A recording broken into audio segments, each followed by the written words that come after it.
In the early winter morning of December 1st, 1987, a man took a solitary walk across the desolate expanse of Ilkley Moor in West Yorkshire, England. What he saw that day would become one of the most debated and perplexing cases in the history of UFO sightings. He not only claimed to have seen a being from another world, but managed to photograph it. The image would spark international curiosity and ignite a mystery that remains unsolved to this day. This is the strange and haunting tale of the Ilkley Moor alien encounter. Ilkley Moor, nestled between the towns of Ilkley and Keighley in the north of England, is everything one imagines a moorland to be: vast, windswept, and eerily quiet. Its rolling hills and marshy plains are interrupted only by jagged rock formations and patches of low-growing brush. It's a place steeped in legends of ancient carvings, spectral sightings, and unexplained lights dancing in the night sky. Locals speak of the moor with a mixture of awe and apprehension. Even during daylight, its atmosphere can be unsettling. But in winter, with northern mists blanketing the terrain and daylight reduced to gray dimness, the moor becomes a different beast altogether, an isolating, mysterious expanse where anything seems possible at 7 a.m. on that cold December morning. Philip Spencer, an off-duty police officer and amateur photographer, set out across the moor. He was heading toward his father-in-law's village, taking a shortcut through the fog-covered landscape. Normally, he wouldn't dare cross Ilkley Moor on foot, especially in such poor visibility.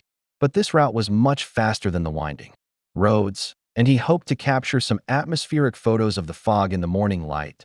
He brought two things with him: his camera, in hopes of photographing the eerie terrain, and a compass, just in case he lost his bearings. The ground crunched under his boots as he walked, frost hardening the moorland soil. Mist swirled around him, obscuring his vision beyond a few meters. Anyone watching might have thought him either incredibly brave or incredibly foolish. Despite the cold and isolation, Spencer found the walk peaceful until something broke the stillness. As Spencer reached a slight incline near a copse of stunted trees, he noticed something moving to his right. At first, it looked like a small figure, roughly child-sized, standing still on the slope. He paused, squinting through the mist to get a better look. What he saw next would stay with him for the rest of his life. Roughly 120 feet away stood a creature, around 4 feet tall, with a disproportionately large head and almond-shaped black eyes. Its skin was a dull grayish tone, and its limbs looked unusually long and thin. It raised one of its arms as if to signal, "Stop." Spencer froze. His instinct told him this was no child. It wasn't even human. Almost automatically, he lifted his camera and managed to snap a single photograph before the being turned and darted up the slope. Without thinking, Spencer gave chase. Though the creature moved fast, Spencer kept up just long enough to reach the top of the rise. And there he saw something even more extraordinary. Hovering above the ground was a metallic object shaped like a dome. Before he could raise his camera again, the craft surged into the air with incredible speed, disappearing into the clouds in seconds.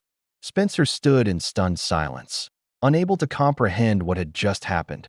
When he finally collected himself, he searched the surrounding area, looking for any sign of the being or the craft.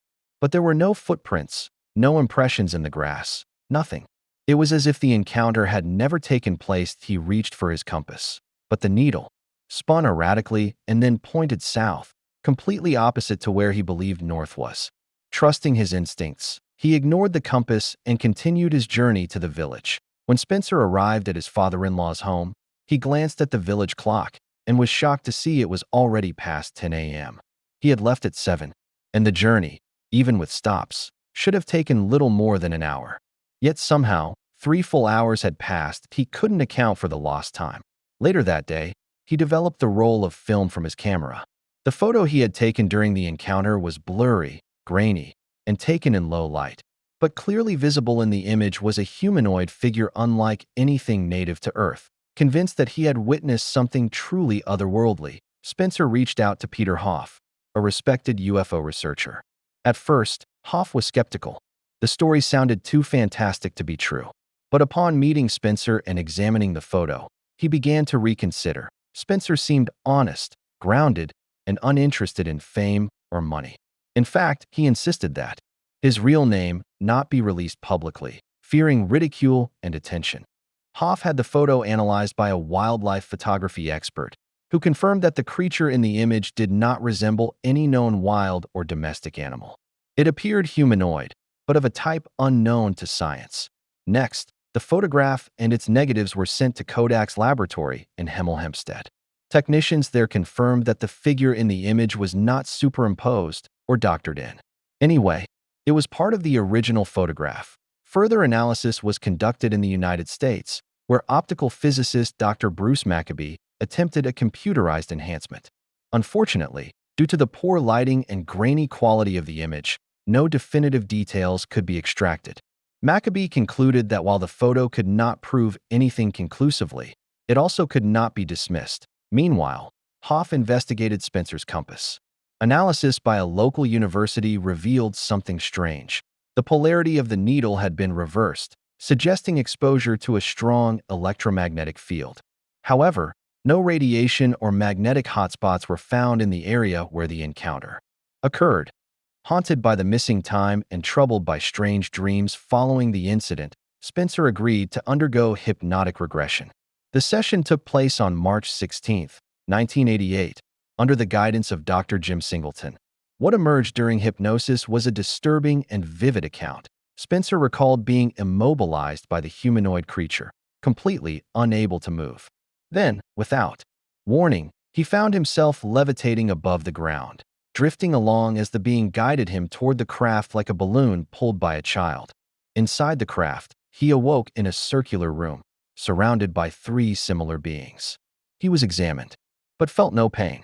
Then a voice, not spoken aloud, but inside his mind, told him not to be afraid. He was shown 2 visual films. The first depicted the destruction of Earth, pollution, war, ecological collapse. The second film, however, remains a mystery. Spencer was explicitly told he must never reveal what he saw. Even under hypnosis, he refused to describe it. The session ended with Spencer losing consciousness again, only to wake up moments before spotting the humanoid figure on the moor end, snapping the now famous photograph. What exactly did Philip Spencer witness on Ilkley Moor that morning?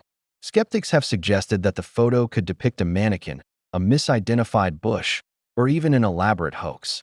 They point to the awkward pose of the figure and question why extraterrestrials would choose a small English moor to communicate with a single man. They also raise doubts about the story told under hypnosis, calling it too convenient or derivative of other alleged abduction tales. Why would beings of superior intelligence reveal Earth's downfall to someone with no power to change anything? Yet, others argue that Spencer never sought attention or profit. He used a pseudonym, kept his identity hidden, and never tried to monetize his experience. If he had nothing to gain, what motive would he have to fabricate such an elaborate story? One later investigation even had a researcher stand in the exact same spot and distance where the photo was taken. The comparison confirmed that the figure in Spencer's image was about the same height he had claimed, roughly 4 feet tall. There were also no bushes or obstructions that could explain the shape. The truth behind the Ilkley Moor alien remains elusive. The photograph stands as a curious artifact, authentic in composition, yet too blurry for proof. The story is rich in detail but lacking in physical evidence. Believers see a clear case of alien contact. Skeptics see coincidence, exaggeration, or hoax. But one thing is undeniable. Philip Spencer never changed his story. He never sought fame, never claimed to be special. He simply reported what he saw and what happened to him in one of the most mysterious and remote corners of England. Whether a close encounter with beings from another world or an elaborate psychological experience, the Ilkley Moor incident continues to fascinate, disturb, and divide. And until definitive answers surface, the case remains open, shrouded in mist, like the moor itself.